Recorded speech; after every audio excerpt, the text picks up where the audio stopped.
sekelompok pasukan mendekati iblis langit yang melayang di udara.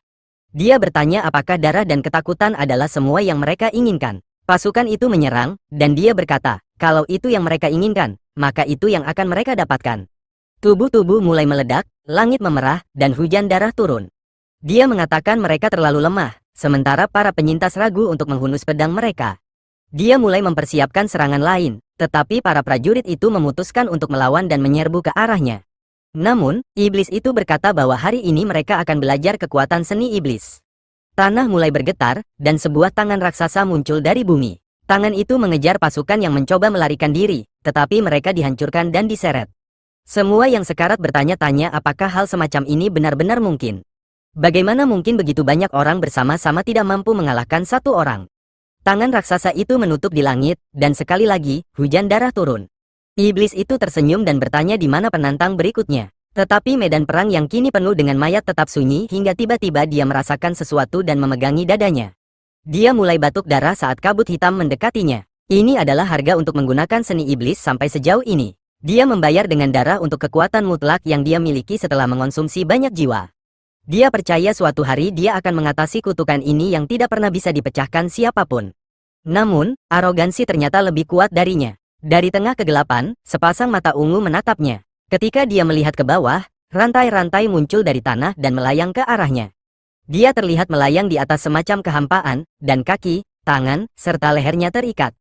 Dia bertanya apakah ada yang mencoba menyeretnya ke neraka. Dengan teriakan yang mengguncang segalanya, dia menghancurkan kutukan itu, mengatakan bahwa dia tidak akan dipaksa melakukan apapun. Tiba-tiba, cahaya bersinar di depannya, dan tubuhnya mulai hancur menjadi debu. Saat itulah dia menyadari bahwa seni iblis yang dia gunakan sepanjang hidupnya benar-benar tidak bisa dihindari. Jika dia diberi kesempatan dalam kehidupan lain, dia akan memilih jalan yang berbeda. Dia berkata bahwa dia menginginkan hidup yang damai dan tenang. Di suatu tempat dengan pemandangan bergaya klasik Jepang, seorang pemuda berdiri di depan danau. Saat itulah pelayan bernama Suzu muncul dan menyuruhnya makan sebelum makanannya dingin. Pemuda itu mengangkat tangannya dan menebas ke arah Suzu seperti ingin memotong lehernya dengan kekuatan.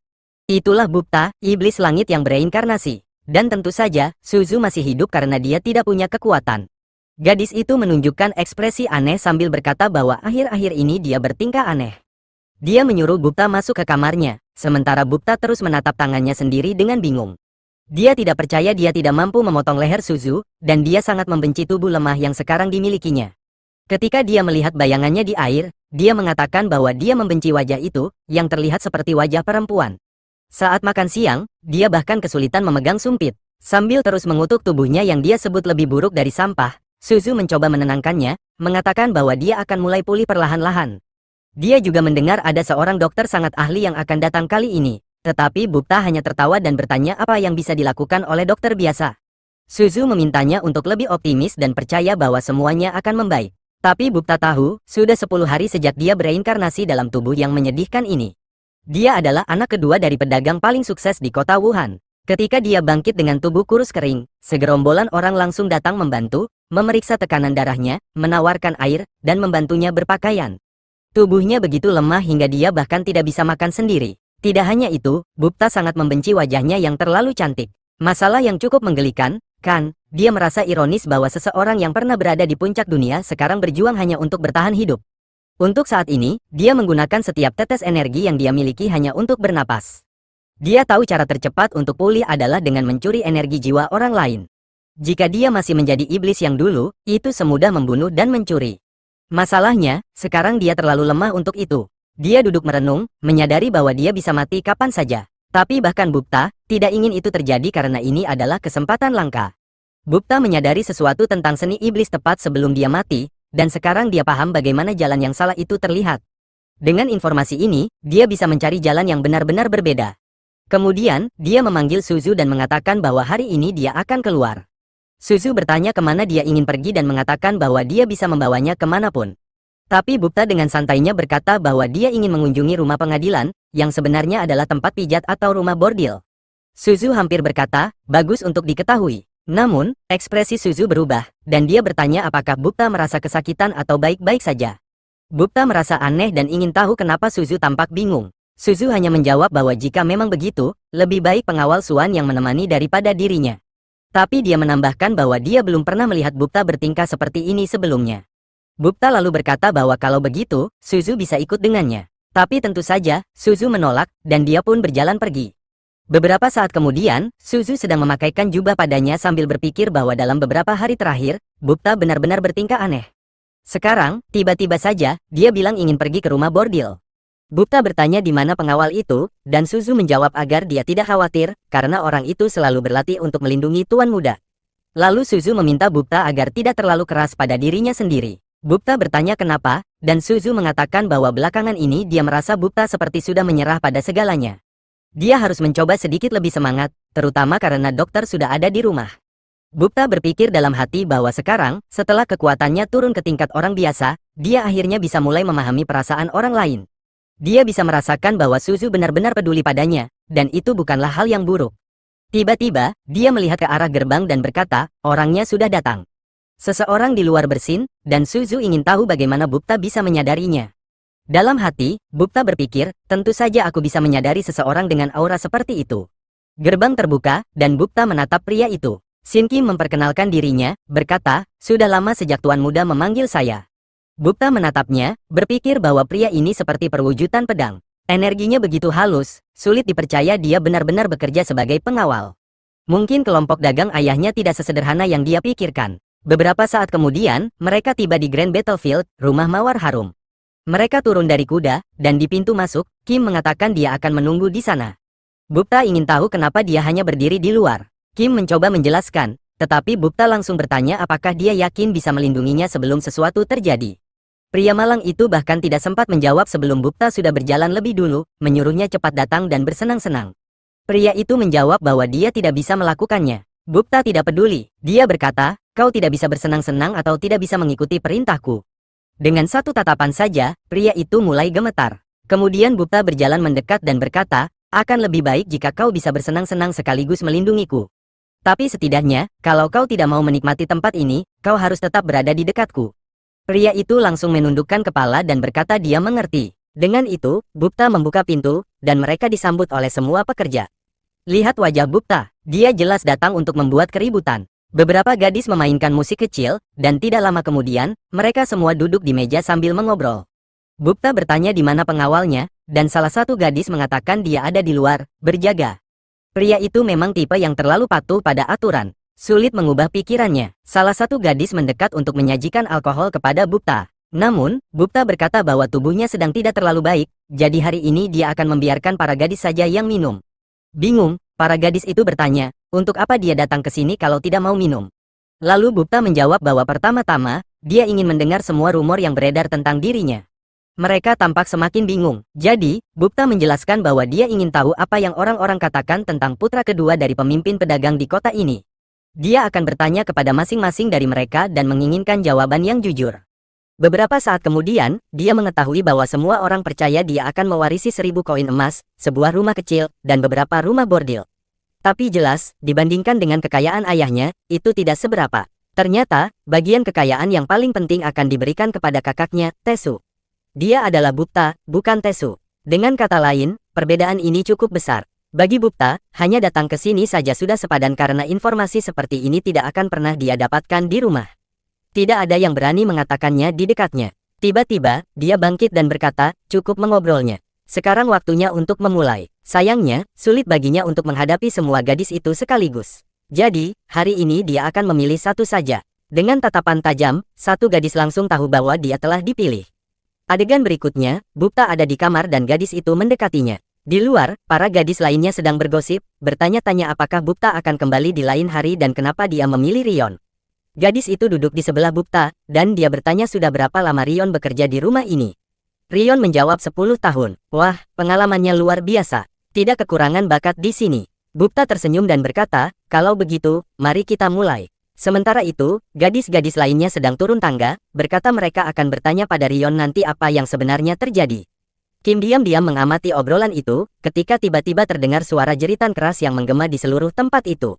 Suara itu menjadi hiburan tersendiri. Para pria yang sedang bersenang-senang, para penjaga, semua orang di rumah itu bisa mendengar teriakan itu. Salah satu dari mereka bahkan menggaruk wajahnya sambil berkata, suara yang mengesankan, iya. Salah satu gadis berkomentar bahwa sepertinya penghalang kedap suara tidak berfungsi. Di dalam kamar, suara itu sangat keras, dan Rion menggenggam spray dengan erat. Tapi kenyataannya, Bukta sedang menggunakan teknik untuk mengekstrak sesuatu dari kepala wanita itu. Beberapa saat kemudian, Bukta membuka pintu kamar, dan Kim bertanya apakah dia baik-baik saja. Bukta tersenyum dan berkata bahwa dia merasa lebih baik dari sebelumnya. Lalu, dia mulai menuruni tangga sementara para gadis menatapnya dari bawah tangga. Beberapa saat kemudian, mereka memanggil Rion dan ingin tahu apa yang terjadi. Rion ternyata 100% hidup. Bukan hanya itu, mereka semua mulai berkata bahwa Rion tampak lebih cantik. Kulit dan rambutnya lebih bercahaya. Bulu matanya tampak lebih panjang. Mereka semua bingung dengan apa yang terjadi. Apakah Bukta memberinya semacam eliksir atau sesuatu? Rion berkata itu bukan seperti itu. Dia tidak ingat apa yang terjadi, tapi tubuhnya terasa sangat ringan, seperti terlahir kembali. Apa yang sebenarnya dilakukan pemuda itu sehingga membuatnya merasa seperti itu? Sementara itu, di rumah, Suzu sedang menyapu halaman sambil bertanya-tanya apakah Bukta pingsan di rumah bordil. Tiba-tiba, gerbang terbuka. Ketika melihat Bukta kembali 100% sehat, Suzu langsung berlari mendekat, bertanya apakah dia benar-benar pergi ke rumah bordil dan kembali dalam keadaan utuh. Bukta tidak menjawab, hanya menyuruh Suzu bertanya pada Kim, yang berdiri di sana dengan canggung, seolah tidak ingin menjelaskan apapun. Tapi Suzu sudah memperhatikan bahwa Bukta tampak baik-baik saja. Beberapa saat kemudian, di kamarnya, Bukta sedang berkonsentrasi pada energi yang dia serap dari Rion. Bahkan dengan semua energi yang dia serap, dia hanya berhasil memulihkan sebagian kecil dari tubuhnya. Kenyataannya, yang dia ambil dari Rion bukanlah energi kehidupan atau semacamnya. Dalam kehidupan sebelumnya, setiap kali dia menyerap energi, dia selalu membunuh orang. Namun, hal itu menyebabkan efek samping. Alih-alih menyerap energi negatif yang penuh dengan kematian, sekarang Bukta memurnikan pikiran, jiwa, dan tubuh seseorang sebelum menyerap energi itu dalam keadaan yang lebih murni. Inilah kesadaran yang dia dapatkan di akhir hidupnya, ketika tubuhnya mulai terurai dan dia akhirnya memahami mengapa semuanya berjalan salah. Itulah alasan dia pergi ke rumah bordil, karena dia tahu wanita-wanita di sana pasti telah melalui banyak hal dalam hidup mereka. Jadi, dia sudah tahu mereka memiliki banyak hal untuk dimurnikan. Namun, masalah terbesar bagi Bukta adalah tubuh lemahnya yang menjijikkan ini. Sepertinya dia harus sering mengunjungi tempat itu untuk sementara waktu. 10 hari berlalu, dan baik pria maupun wanita di rumah bordil itu semua berlarian dengan penuh semangat, mengatakan bahwa mereka tidak percaya seberapa sering Bukta datang ke sana, terutama dengan tubuh lemah seperti miliknya.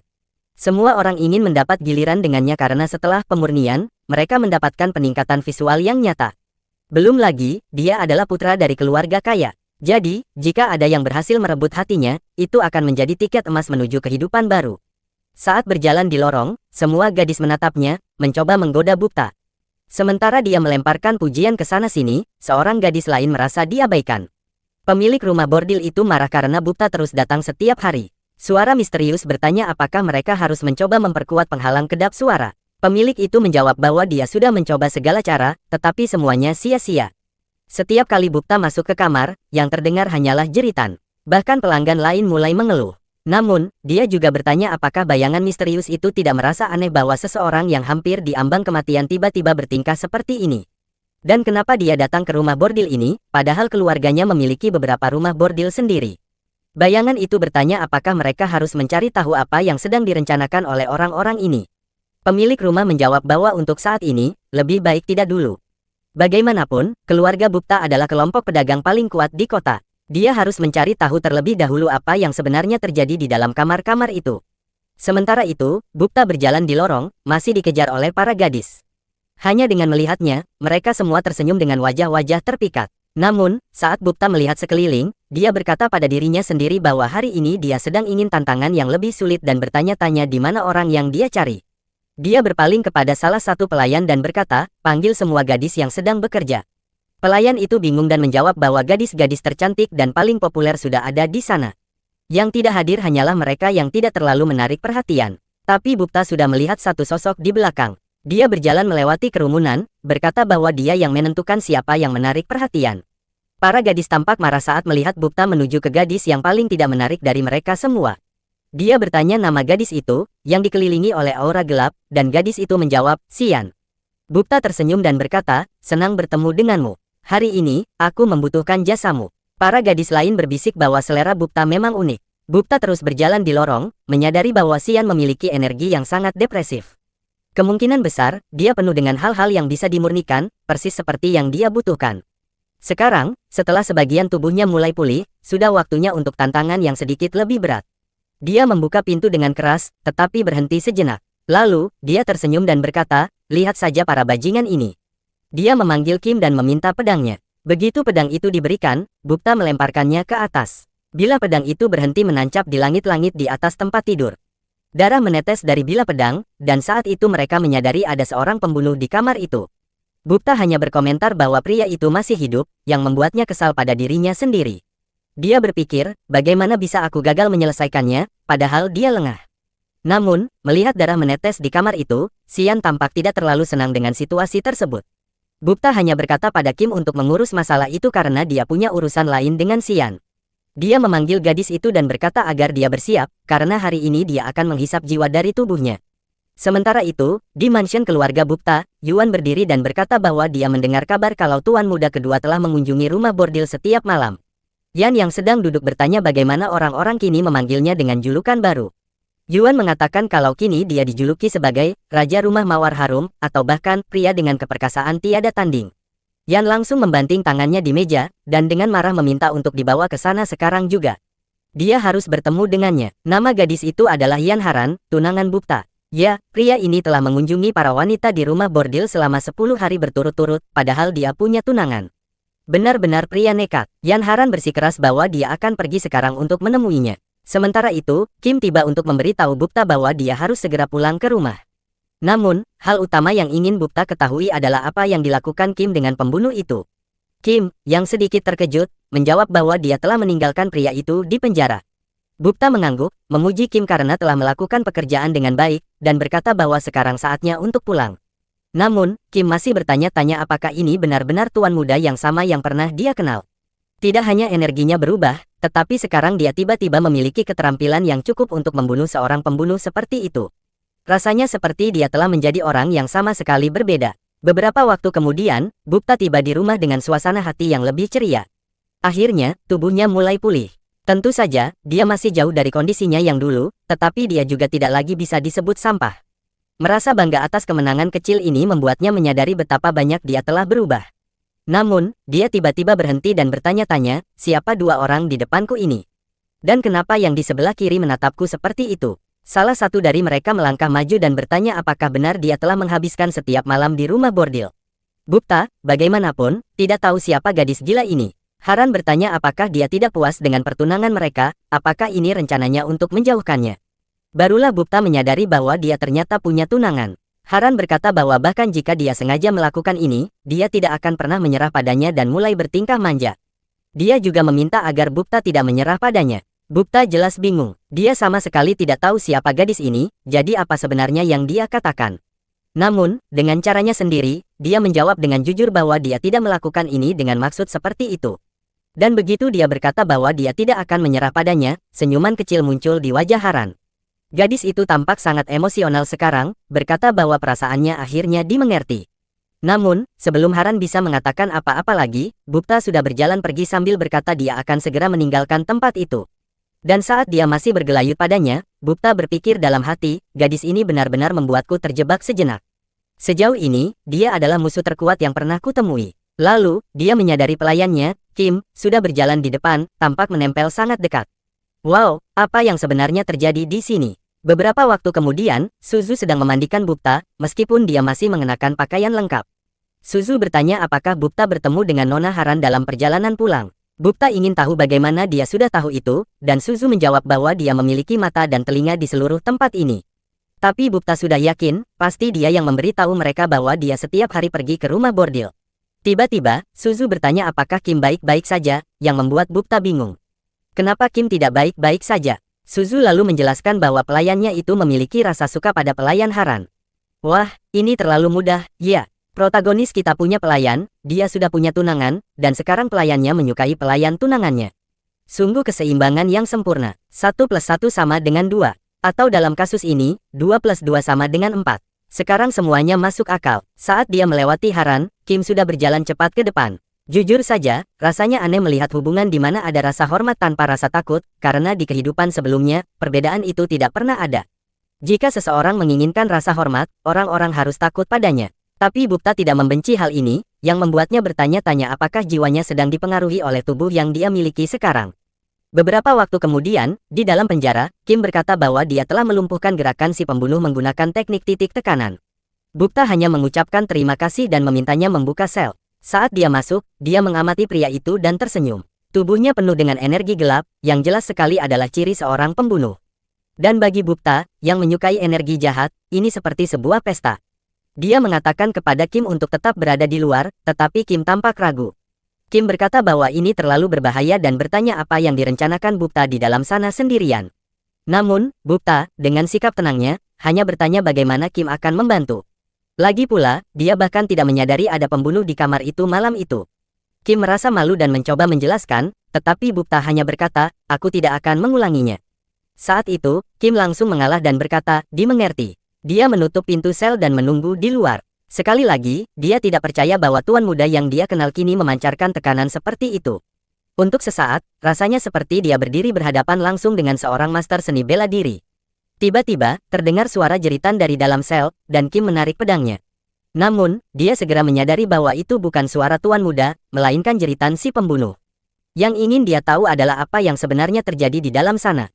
Tentu saja, Bukta sedang mengekstrak energi jiwa dari pria itu. Melihat betapa tercemarnya energi itu, dia menyadari pria ini jauh lebih berbahaya dari yang dia perkirakan. Namun, tiba-tiba dia menyadari bahwa jiwa itu terlalu tercemar untuknya. Dia harus membatalkan transfer dan bertanya-tanya apakah energi itu terlalu sulit untuk dia tangani dan dimurnikan dengan baik. Jelas, proses ini harus dilanjutkan hingga hanya energi bersih yang tersisa. Namun, dalam kasus pembunuh ini, jiwa pria itu begitu tercemar sehingga jika diteruskan, jiwa Bukta sendiri akan terpengaruh. Karena itu, dia harus mundur. Sepertinya orang ini terlalu berbahaya untuk ditangani sekarang. Jadi untuk saat ini, Bukta harus tetap menyelesaikan masalah melalui jalur hukum. Sementara itu, di rumah Mawar Harum, Nyonya Besar sedang menggigit kuku, mencoba mencari tahu apa yang sebenarnya terjadi. Sudah 2 hari sejak pembunuh bayangan yang dikirimnya ditangkap oleh Bukta, tetapi sejauh ini, pria itu belum muncul lagi. Pelayannya berada di sana, tampak tidak yakin harus berkata apa, ketika tiba-tiba seseorang masuk dengan tergesa-gesa, memanggil Nyonya Besar, mengatakan bahwa dia harus segera datang. Saat itulah bayangan pembunuh itu masuk, tetapi pelayan itu mengatakan ada yang aneh dengannya. Nyonya Besar bertanya kenapa tubuhnya tampak bengkok dan gemetaran seperti itu. Dia segera memerintahkan pelayannya untuk memukul titik tekanan untuk membebaskannya dari kondisi aneh itu. Pelayan itu mematuhi dan memukul titik di bagian belakang leher. Namun, tubuh pria itu tiba-tiba mulai hancur. Sebelum mereka sempat memahami apa yang terjadi, tubuhnya runtuh seperti genangan cairan, hanya menyisakan kerangkanya. Saat itu juga, Nyonya Besar yakin ini adalah ulah kelompok pedagang yang terkait dengan keluarga Bukta. Dia segera bertanya, di mana Xian? Pelayan itu menjawab bahwa mereka berencana mengirim Xian kepada Tuan Besar Klan Naga Merah. Tetapi Nyonya Besar mengatakan bahwa rencana itu batal. Sebagai gantinya, mereka akan mengirim Xian kepada Bukta, bukan pria lain. Pelayan itu ragu, mengatakan bahwa ini gila. Tuan Naga Merah adalah pria kejam, dan jika dia mengetahui hal ini, dia bisa menghancurkan segalanya. Namun, Nyonya Besar hanya memerintahkan untuk mematuhi dan membatalkan kunjungan yang telah dijadwalkan. Rumah Mawar Harum akan mengirimkan hadiah baru kepada Tuan Muda Bukta. Waktu berlalu, dan rumor aneh mulai menyebar di rumah bordil. Para gadis mengatakan bahwa jika menghabiskan malam bersama Bukta, keesokan harinya mereka akan bangun lebih cantik dari sebelumnya, seolah-olah telah terlahir kembali. Selain itu, mereka merasa seperti menjadi kecanduan dan hanya ingin berada di dekat pria itu. Beberapa bahkan menyebutnya sebagai makhluk ilahi yang melintasi waktu. Rumor ini menyebar dengan cepat. Awalnya, Nyonya Besar mengira itu hanya gosip yang dilebih-lebihkan di antara para pekerja. Namun, sekarang Xian berdiri di depannya, mengatakan dia ingin melayani Bukta. Nyonya Besar tertawa, ingin tahu mengapa tiba-tiba Xian ingin meninggalkan segalanya dan pergi bersama Bukta. Ternyata, Xian mengaku jatuh cinta pada Bukta. Namun, Nyonya Besar dengan dingin menjawab bahwa hal itu hanya mungkin jika Bukta melunasi semua utang Xian. Xian menyangkal bahwa Bukta pernah mengatakan hal semacam itu, menegaskan bahwa ini adalah keinginannya sendiri. Ekspresi Nyonya Besar berubah. Dengan suara dingin, dia berkata bahwa tidak peduli apapun percakapan yang terjadi antara Xian dan Bukta, Xian tidak lebih dari properti rumah Mawar Harum. Dia akan tetap tinggal di sana sampai setiap utangnya terlunasi. Dia memerintahkan Xian untuk mematuhi dan bersiap bertemu Tuan Besar Klan Naga Merah. Xian hanya bisa berdiri terpaku, merasa kecewa setelah melalui semua itu. Namun, di adegan berikutnya, terlihat Xian berdiri di luar rumah Bukta.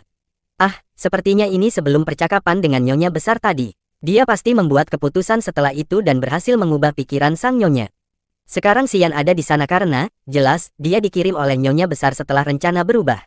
Masalahnya, dia merasa tidak percaya diri. Dia tidak yakin apakah Bukta akan menerimanya. Bagaimana jika dia dianggap terlalu hina? Meskipun ada risiko itu, dia tetap ingin bertemu dengannya lagi. Di kamarnya, seperti biasa, Bukta sedang berlatih untuk memperkuat tubuhnya ketika seorang pelayan datang dan memberitahu bahwa ada tamu untuknya. Tentu saja, itu adalah Xian. Dia sedikit bingung kenapa Xian ada di sana. Namun, tanpa ragu, Xian meletakkan tangannya di dadanya dan membungkuk dalam-dalam kepada Tuan Muda Bukta. Dia berkata ingin melayani Bukta seumur hidupnya dan meminta maaf karena muncul begitu tiba-tiba. Semua yang dia inginkan hanyalah berada di sisi Bukta. Saat itu, barulah Bukta menyadari bahwa ketika dia memurnikan jiwa seseorang, penampilan mereka benar-benar berubah menjadi lebih baik. Hal pertama yang dia lakukan adalah bertanya kepada Suzu, di mana Xian akan tidur. Suzu menjelaskan bahwa ada rumah pelayan di dekat sana. Namun, Bukta langsung berkata agar Xian tidak tinggal di sana. Dia memerintahkan Suzu mencari tempat lain dan memastikan bahwa Xian tinggal lebih dekat dengannya. Suzu terkejut, Bukta bahkan belum secara langsung menerima Xian, tetapi dia sudah mulai memberi perintah. Sebelum Suzu sempat bereaksi, Bukta sudah berjalan pergi, memintanya mengurus semuanya. Namun, di dalam hati, Suzu berpikir bahwa Xian terlalu cantik untuk bekerja sebagai pelayan biasa. Sekali lagi, dia bertanya-tanya mengapa tuan mudanya berubah begitu banyak akhir-akhir ini. Setelah menghabiskan malam bersama setiap gadis di rumah Mawar Harum, sekarang dia berencana mengunjungi rumah bunga yang jatuh. Dan seperti biasa, dia mencari gadis-gadis yang paling rusak dan penuh beban hidup. Bahkan nama tempat itu saja sudah menjanjikan energi korup yang diinginkannya. Namun, saat dia mendekat, seseorang tiba-tiba menyuruhnya berhenti dan melihat ke arah lain. Kim menoleh dengan tatapan tajam, dan pemimpin klan Naga Merah memperkenalkan dirinya, bertanya apakah Bukta adalah orang yang mencuri Xian darinya. Para pedagang di sekitar langsung tahu, setiap kali pria itu muncul, pasti akan ada masalah. Bukta menoleh kepada Kim dan bertanya, siapa si idiot ini? Kim menjelaskan bahwa pria itu adalah pemimpin sekte klan Naga Merah, kelompok tidak ortodoks yang baru saja menetap di daerah itu. Bukta hanya menjawab, kelompok tidak ortodoks itu hanyalah istilah mewah untuk menyebut mereka kumpulan preman. Bagaimana bisa orang rendahan seperti itu memiliki nama yang begitu agung? Dia langsung berkata untuk mengabaikan mereka dan berjalan pergi seperti tidak peduli. Tentu saja, hal itu membuat para pria klan Naga Merah marah. Mereka bertanya apakah Bukta benar-benar akan mengabaikan mereka seperti itu. Salah satu dari mereka bahkan memanggil Bukta gigolo kecil, yang jelas membuatnya kesal. Namun, jika dipikir-pikir, julukan itu memang cukup akurat, kan? Banyak orang sudah dihina lebih parah untuk alasan yang lebih kecil. Meski begitu, Bukta, yang dikenal sebagai iblis langit, bergumam pada dirinya sendiri bahwa dia semakin membenci wajah tampannya setiap hari. Dan sekarang, pria aneh ini berani-beraninya memanggilnya gigolo. Pria itu tertawa terbahak-bahak, mulutnya terbuka lebar, sambil berkata, bocah kecil ini tampaknya takut sekarang. Namun, Bukta memang pria yang jarang bicara. Dia melangkah maju satu langkah dan berkata, aku serahkan sisanya pada orang-orang yang melayaniku. Kim langsung mengerti maksudnya dan menghunus pedangnya. Tentu saja, anak buah lawan juga langsung bereaksi. Pemimpin Naga Merah itu mencemooh, mengatakan bahwa menyewa pengawal hanya untuk berpura-pura tangguh adalah hal yang konyol. Hari ini, dia akan mengajari mereka apa itu keberanian sejati. Dia juga menambahkan, jika bocah itu ingin keluar hidup-hidup, dia hanya perlu menyerahkan Xian. Namun, Bukta dengan santai menjawab, itu tidak akan pernah terjadi. Kau bicara terlalu banyak, apa kau bertarung dengan mulut juga? Dan dalam sekejap, pria itu menerjang maju, mengatakan bahwa hari ini, bocah itu akan langsung menuju neraka. Kim sudah berhasil mengalahkan dua lawannya, dan ketika dia melihat pria itu menyerang, dia berteriak agar Bukta menghindar. Namun, Bukta yang dingin seperti biasa, dengan mode iblis aktif, hanya membuat gerakan kecil dengan tangannya dan langsung mendaratkan pukulan tepat di dagu pria itu. Sayangnya, sesuatu tampak salah dengan pergelangan tangan Bukta. Bahkan serangan sederhana seperti itu terlalu berat untuk tubuhnya saat ini. Pemimpin Naga Merah itu jatuh ke tanah seperti karung sampah. Kim khawatir, tetapi Bukta hanya ingin tahu, apa dua orang lainnya sudah mati. Dengan sedikit malu, Kim menjawab, tidak, mereka hanya pingsan. Bukta menghela napas, kau benar-benar terlalu lemah. Kemudian dia memerintahkannya untuk menyelesaikan mereka dan mengikutinya. Dia berhenti sejenak dan menambahkan, kalau ada yang bertanya siapa yang membunuh pria itu, bohong saja. Jangan bilang itu aku. Kim yang malang hanya berdiri terpaku, mengangguk dan berkata, baik, dimengerti. Namun, dalam hati dia bingung. Bagaimana mungkin Bukta membunuh pemimpin Naga Merah hanya dengan satu pukulan tanpa senjata? Sekarang jelas bahwa apa yang dia lakukan pada pembunuh bayaran itu sebelumnya bukanlah kebetulan. Masalahnya, semakin terlihat jelas bahwa Bukta bukanlah orang yang sama seperti dulu. Keesokan paginya, si bocah licik itu terbangun tepat di samping Xian. Hei, aku mulai berpikir kalau ekstraksi jiwa ini hanya kedok. Dia jelas menikmati dirinya sendiri. Aku tidak melihat dia mengeluarkan energi korupsi dari Xian. Yang terlihat justru dia melakukan sesuatu yang lebih korup. Saat ini, dia marah pada dirinya sendiri karena hampir mematahkan pergelangan tangannya hanya untuk mengalahkan pria tak berguna kemarin. Dia tahu masih ada jalan panjang yang harus dia tempuh. Tetapi dia tidak akan pernah menerima dipanggil gigolo. Namun tiba-tiba, dia menyadari ada pengawal istrinya di sana. Yuan melihatnya dan berkata, akhirnya kau muncul juga. Seperti biasa, Bukta langsung pada intinya dan ingin tahu mengapa dia ada di sini. Dia yakin ini bukan hanya untuk minum teh. Namun sebelum menjawab, Yuan bertanya apakah pelayan yang melayaninya adalah salah satu gadis dari rumah bordil yang dia kunjungi setiap hari. Bukta, dengan pendek dan langsung, hanya bertanya, apa masalahnya? Yuan memperhatikan jubahnya yang setengah terbuka dan bertanya apakah dia baru saja kembali dari rumah bordil. Dengan jujur dan tanpa malu, dia menjawab, ya. Gadis itu tampak kehilangan harapan saat itu juga. Yuan lalu mengatakan, pertunanganmu harus dibatalkan. Bukta, yang tidak terlalu peduli, mendengarkannya saat dia menjelaskan bahwa seseorang telah mengirimkan lamaran pernikahan untuknya. Lamaran itu datang langsung dari klan Jiangli dan aliansi Murim. Karena itu, keluarga Haran merasa terpaksa membatalkan pertunangan, meskipun Yan Haran sepenuhnya menentang keputusan itu. Masalahnya, rumor telah menyebar. Bukta mengerti bahwa sulit bagi Haran untuk menolak ketika semua orang tahu dia sering mengunjungi bordil dan menghabiskan malam dengan banyak gadis. Dia bertanya apakah Yuan datang untuk memperingatkannya agar berhati-hati terhadap klan Jiangli. Bagaimanapun, orang-orang ini mungkin mencoba sesuatu untuk melawannya. Yuan menjelaskan bahwa Haran memintanya untuk melindungi Bukta. Saat dia mulai menjelaskan lebih jauh tentang orang-orang itu, Bukta hanya menyebut mereka sekelompok bajingan kotor. Yuan, yang tampaknya terkejut, memperingatkan agar dia tidak berbicara seperti itu terlalu terang-terangan karena orang-orang ini cukup berkuasa. Namun, klan Jiangli ini ternyata adalah klan yang sama yang dulu meninggalkan Bukta ketika dia masih menjadi iblis langit. Jadi, ya, para bajingan itu sudah lama membuat kekacauan di dunia. Bukta berdiri dan berkata bahwa menarik melihat klan itu muncul lagi, tapi dia lebih penasaran untuk melihat kemampuan mereka yang sebenarnya. Beberapa waktu kemudian, di bawah cahaya bulan, 3 orang berjalan melewati hutan. Bukta terlihat sedikit tersenyum bersemangat. Itu karena tubuhnya semakin hari semakin berkembang. Di sisi lain, Yuan terus memandangnya dengan penuh kemarahan. Bukta menoleh padanya dan berkata bahwa jika Yuan tidak ingin mengikutinya, dia tidak harus melakukannya. Namun, Yuan menundukkan kepala dan berkata, bukan seperti itu. Ini adalah hal paling kecil yang bisa aku lakukan untukmu. Bukta berkata, baiklah kalau begitu, sambil berpikir bahwa siapapun yang melihat situasi ini mungkin akan berpikir dia ingin Yuan tetap berada di sisinya atau semacamnya. Tiba-tiba, Bukta berhenti. Kim bertanya ada apa, dan Bukta hanya bertanya berapa banyak orang yang ada di sekitar mereka. Kim sedikit bingung, tapi ketika dia melihat ke atas dan ke belakang, dia melihat sekelompok pembunuh di atas pohon. Bukta melihat 3 orang, lalu berkata, tidak, sebenarnya ada satu lagi yang bersembunyi, jadi totalnya 4 orang. Para pembunuh itu turun dari pohon. Salah satu dari mereka berkata bahwa tidak ada gunanya bersembunyi lagi karena mereka sudah ketahuan. Orang di belakang dengan rambut putih berkata lebih baik ketiganya tidak melawan dan ikut saja dengan mereka. Namun, Bukta kesal karena para bajingan ini sekali lagi bersikap seolah-olah mereka orang terhormat. Seperti biasa, dia sepenuhnya mengabaikan apa yang dikatakan lawan dan justru berbicara pada Kim, menyuruhnya mencoba menilai perbedaan kekuatan antara dirinya dan pria berambut putih itu. Kim mengamati, dia bisa merasakan energi yang dipancarkan dan aroma darah samar. Dari detail itu, jelas bahwa pria itu bukan pembunuh biasa. Dia berkata pada Bukta bahwa pria itu kuat, tapi dia yakin bisa mengalahkannya dengan cukup mudah. Itu karena Kim merasa dirinya berada 3 tingkat di atas pria itu. Jelas, kerendahan hati bukanlah kelebihan Kim. Semua orang yang muncul selalu dihina dan diabaikan. Bukta kemudian bertanya kenapa Kim masih berdiri di sana. Sudah waktunya untuk memeriksa apakah penilaiannya benar. Kim melangkah maju dengan tenang. Dia berjalan tepat di antara para bandit yang bahkan tidak bereaksi. Dia lewat dengan gaya, meninggalkan auranya di belakang. Pemimpin bandit itu, dengan tangan di pinggul, tidak tampak terlalu terkesan. Dia mulai menghunus pedangnya sambil berkata, energinya memang mengesankan. Tapi dia menambahkan bahwa ini tidak akan mudah. Dalam sekejap mata, Kim hampir terkena tebasan di wajahnya.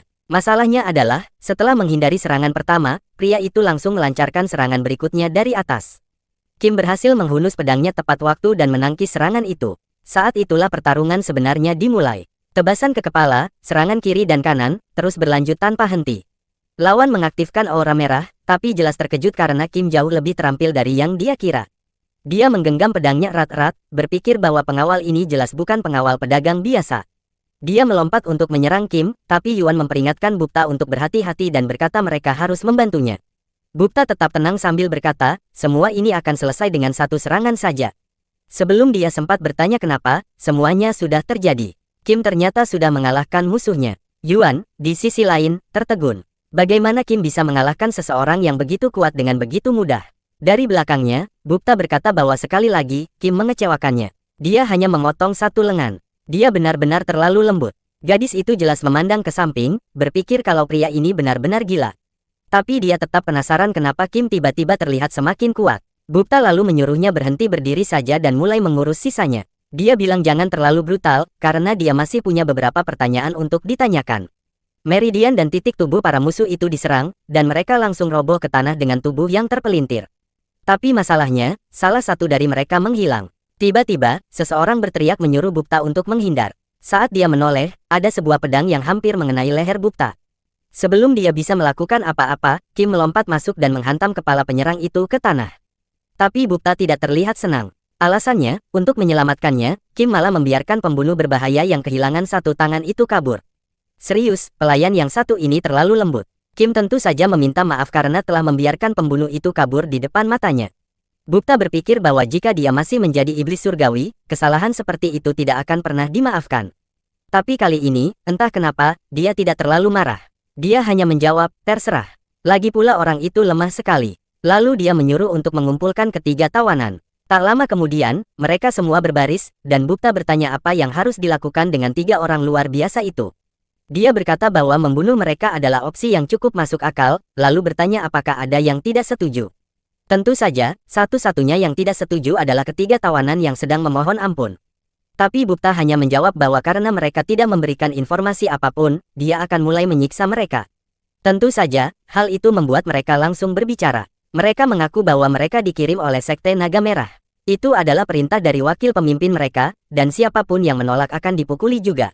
Mereka tidak punya pilihan. Bukta berterima kasih atas informasi itu dan menyuruh mereka terus bicara. Kemudian dia memerintahkan agar ketiga orang bodoh itu dibawa saat mereka menuju rumah bordil. Yuan, bagaimanapun, bingung. Apa yang sedang terjadi? Apa Bukta benar-benar berencana untuk kunjungan malam biasanya setelah semua itu? Disinilah kita lagi, di rumah bunga-bunga yang telah gugur. Suara rintihan selalu terdengar dari semua lorong. Di luar pintu, ada dua pelayan dengan wajah merah padam dan terlihat bingung. Kasihan Kim, ini lebih buruk dari siksaan. Dia bahkan tidak berani menoleh ke samping saat semua ini berlangsung. Dia ditanya apakah ini benar-benar baik-baik saja, apakah dia yakin tidak perlu masuk untuk memeriksa apa yang terjadi. Dia hanya menjawab bahwa ini normal dan dia hanya perlu bertahan sampai pagi. Dia mulai merasa ada yang aneh, dan itulah saat dia menyadarinya. Ya, pria malang ini mungkin harus menghadapi hal ini setiap malam. Bahkan tiga orang bandit yang tertangkap itu tergeletak di lantai, mendengar segalanya.